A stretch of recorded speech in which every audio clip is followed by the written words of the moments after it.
ഇതുവരെ സോഫ്റ്റ്വെയറിൻ്റെ fundamentals of computers and computational തിങ്കിങ്ങിൻ്റെ software third module software computer സോഫ്റ്റ്വെയറിൽ ഓൾമോസ്റ്റ് ലാസ്റ്റിൽ വരുന്നൊരു പോർഷനാണ് ഫയൽ സിസ്റ്റം.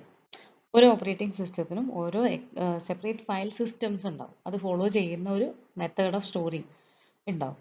അതിനാണ് നമ്മൾ ഫയൽ സിസ്റ്റം എന്ന് പറയുന്നത്. എങ്ങനെയാണ് ഡാറ്റയെ ഓർഗനൈസ് ചെയ്യേണ്ടതെന്നും സ്റ്റോർ ചെയ്യേണ്ടതെന്നും പറഞ്ഞു തരുന്ന ഒരു സിസ്റ്റം, അതാണ് ഫയൽ സിസ്റ്റം. അപ്പോൾ ഈ ഡാറ്റ സ്റ്റോറേജിനുള്ള ഫ്രെയിം വർക്ക് ഉണ്ടാക്കുക, ഒരു ചട്ടക്കൂട്, അതുപോലെ എന്തൊക്കെ രീതികളിൽ സ്റ്റോർ ചെയ്യണം, ഇതൊക്കെ ഇതിനകത്ത് പറഞ്ഞു വെച്ചിട്ടുണ്ടാവും. അതുപോലെ ഫയൽ നെയിമിംഗ് കൺവെൻഷൻസ്, എങ്ങനെയൊക്കെ പേരുകൾ കൊടുക്കണം, അതുപോലെ ഡയറക്ടറിൻ്റെ സ്ട്രക്ചർ എങ്ങനെയാണ്, ഡേറ്റ റിട്രീവൽ എങ്ങനെയാണ്, ഡേറ്റയെ എങ്ങനെ മാനേജ് ചെയ്യണം, ഇതൊക്കെ ഫയൽ സിസ്റ്റത്തിന് അറിയും. So each operating system support specific file system. എല്ലാത്തിനും കൂടെ ഒരേപോലെയുള്ള ഫയൽ സിസ്റ്റം അല്ല. വിൻഡോസിന് വേറെയാണ്, ലിനക്സിന് വേറെയാണ്, അങ്ങനെ ഓരോന്നിനും സെപ്പറേറ്റ് ഫയൽ സിസ്റ്റംസ് ഉണ്ട്. ഇനി വിൻഡോസ് എക്സാമ്പിൾ ആയിട്ട് പറയുന്നത്, വിൻഡോസ് യൂസ് ചെയ്യുന്നത് NTFS ആണ്. പണ്ട് അത് യൂസ് ചെയ്തിരുന്നത് FAT ആയിരുന്നു. FAT എന്ന് പറയുന്ന ഫയൽ സിസ്റ്റം ആയിരുന്നു. ഇപ്പോൾ യൂസ് ചെയ്യുന്നത് NTFS ആണ്. ലിനക്സ് ആണെങ്കിൽ ext4 എന്ന് പറയുന്ന ഫയൽ ഡയറക്ടറി സിസ്റ്റം ആണ് യൂസ് ചെയ്യുന്നത്. നിങ്ങൾ ഇതിൽ വർക്ക് ചെയ്തിട്ടുണ്ടെങ്കിൽ നിങ്ങൾക്ക് ഇത് പരിചയം ഉണ്ടാവേണ്ടതാണ്.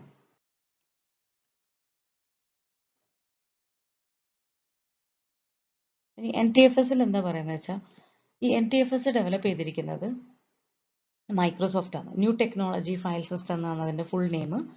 ലാർജ് ഫയൽ സൈസിനെ സപ്പോർട്ട് ചെയ്യാൻ പറ്റും എന്നുള്ളത് ഒരു വലിയ അഡ്വാൻറ്റേജ് ആണ്. അതുപോലെ ഫയൽ കംപ്രഷൻ, എൻക്രിപ്ഷൻ എന്ന് പറഞ്ഞാൽ എന്താ, നമ്മളെ റെപ്രസെൻ്റ് ചെയ്യുന്ന ഡാറ്റയെ നമ്മളൊന്ന് കോഡ് ചെയ്യുക, അല്ലെങ്കിൽ വേറൊരു ഫോമിലേക്ക് മാറ്റിയിട്ട് സ്റ്റോർ ചെയ്യുക ഫോർ സെക്യൂരിറ്റി. അതുപോലെ ആൻഡ് ആക്സസ് കൺട്രോൾ ലിസ്റ്റ്, ഇതൊക്കെ പ്രൊവൈഡ് ചെയ്യുന്നുണ്ട് ആര്, NTFS. ലേറ്റസ്റ്റ് ആയിട്ടുള്ള എല്ലാ സിസ്റ്റത്തിലും വിൻഡോസ് യൂസ് ചെയ്യുന്നത് NTFS ഫയൽ സിസ്റ്റം ആണ്. ഇതിൻ്റെ അഡ്വാൻറ്റേജ് ആണ് റോബസ്റ്റ്നെസ് ആൻഡ് റിലയബിൾ ആണ്. അതുപോലെ ഒരു ടേം ഉണ്ട് ജേർണലിംഗ്. ഇത് implement journaling. NTFS implements journaling. ഈ ജേർണലിംഗ് എന്ന് പറഞ്ഞാൽ it is a technique that records changes to the file system in a log. ഒരു ലോഗ് എന്ന് പറഞ്ഞാൽ ഏതൊക്കെ ഫയലുകളാണെന്നുള്ളത്, എവിടെയൊക്കെയാണ് കിടക്കുന്നത് എന്നുള്ളൊരു ലോഗ്, ഏതൊക്കെ ആക്സസ് ചെയ്തു എന്നൊക്കെ പറഞ്ഞാൽ നമുക്കൊരു ഡീറ്റെയിൽ ഉണ്ടാവില്ല. അതിനെയാണ് ലോഗ് ബുക്ക് എന്ന് പറയുന്നത്. ആ ലോഗിനകത്തുള്ള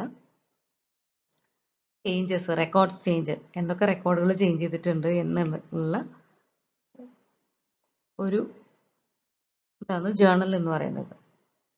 അതുപോലെ തന്നെ ഫയൽ ആൻഡ് ഫോൾഡർ പെർമിഷനെ സപ്പോർട്ട് ചെയ്യുന്നുണ്ട് ആര്, NTFS. ഫയൽ പെർമിഷൻ സപ്പോർട്ട് ചെയ്യുന്നുണ്ട്. പെർമിഷൻ ഉണ്ടെങ്കിൽ മാത്രം, ഒരു സെക്യൂരിറ്റി കൺസെപ്റ്റ് ആണ്. ആവശ്യമുണ്ടെങ്കിൽ മാത്രം, അല്ലെങ്കിൽ സെക്യൂർ ആണെങ്കിൽ മാത്രം, സെക്യൂർ ആയിട്ടുള്ള ഒതന്റിക്കേറ്റഡ് ആയിട്ടുള്ള യൂസർ ആണെങ്കിൽ മാത്രം ഫയൽ ഓപ്പൺ ചെയ്യാം, എഡിറ്റ് ചെയ്യാം. അതല്ലാത്തവർക്ക് അത് റീഡ് ചെയ്യാൻ മാത്രമേ പറ്റൂ. അങ്ങനെയുള്ള ഓപ്ഷൻസ് കൊടുക്കുന്നതിനാണ് എന്ത് പറയുന്നത്, ഫയൽ ആൻഡ് ഫോൾഡർ പെർമിഷൻ എന്ന് പറയുന്നത്. ഈ ext4ൽ ഇത് ലിനക്സിന്റെ ഫയൽ സിസ്റ്റം ആണ്. ഇതും ഇതേപോലെ തന്നെ ലാർജ് ഫയൽ സൈസിനെ സപ്പോർട്ട് ചെയ്യുന്നുണ്ട്.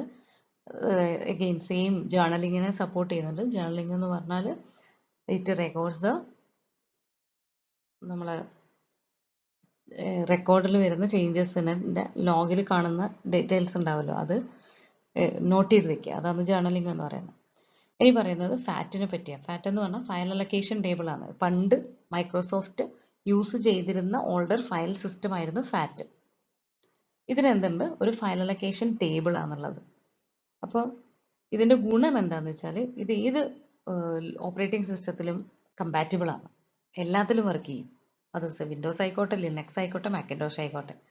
ഇതിൻ്റെ ഡിസഡ്വാൻറ്റേജ് എന്ന് പറഞ്ഞാൽ, ഇത് ഫയൽ പെർമിഷൻ എന്ന് പറഞ്ഞാൽ മെയിൻ ആയിട്ടുള്ള സെക്യൂരിറ്റിയാണ്, അതില്ല. അതുപോലെ ജേർണലിംഗ് സപ്പോർട്ട് ചെയ്യുന്നില്ല. അപ്പോൾ നമുക്കൊരു ഫയലിലെ ചേഞ്ചസ് ഒന്നും പെട്ടെന്ന് ഐഡന്റിഫൈ ചെയ്യാൻ പറ്റില്ല. അതുപോലെ എൻക്രിപ്ഷൻ, സെക്യൂരിറ്റിക്ക് ഏറ്റവും ആദ്യം വേണ്ട ഒരു കാര്യമാണ് എൻക്രിപ്ഷൻ, അതും ഇത് സപ്പോർട്ട് ചെയ്യുന്നില്ല. അതൊക്കെയാണ് ഇതിൻ്റെ ഡ്രോബാക്സ്.